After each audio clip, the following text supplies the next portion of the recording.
প্রতিদিন স্রষ্টার সান্নিধ্য পাবার আশায় এখানে সিজদায় লুটিয়ে পড়ে তাওহীদবাদী বিশ্বাসী মানুষেরা।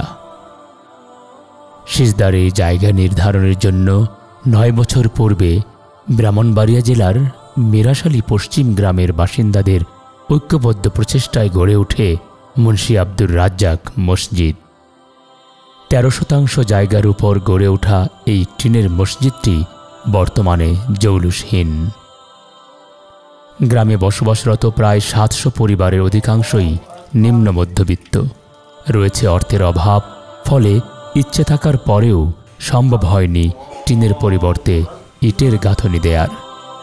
স্বস্তিতে ইবাদত এবং সন্তানদের জন্য মক্তবের আয়োজনে একটি পাকা মসজিদ নির্মাণের স্বপ্ন দেখে গ্রামবাসী। এগিয়ে আসার আহ্বান করে সমাজের সচ্ছল এবং হৃদয়বান ব্যক্তিদের প্রতি। এখানে আসলে আমাদের একটা মসজিদ খুবই প্রয়োজনের তুলনায় আমাদের এখানে একটা ছোট্ট মসজিদ আমরা তৈরি করছি। আসলে এই মসজিদটা জনগণের তুলনায় অত্যন্ত অপ্রতুল। প্রায় ১,৫০০ থেকে ২,০০০ মানুষ এখানে অবস্থান করছে। সেই হিসাবে আমাদের এখানে সুন্দর একটা মসজিদ হলে মানুষগুলো ঠিকমতো সালাত আদায় করতে পারবে, নামাজ আদায় করতে পারবে এবং ইসলামিক আচার অনুষ্ঠানগুলো মেনে চলতে পারবে। আর একটা দ্বীনি শিক্ষা প্রতিষ্ঠান হলে ইনশাআল্লাহ আমাদের এই ছেলেগুলো সুশিক্ষায় শিক্ষিত হবে।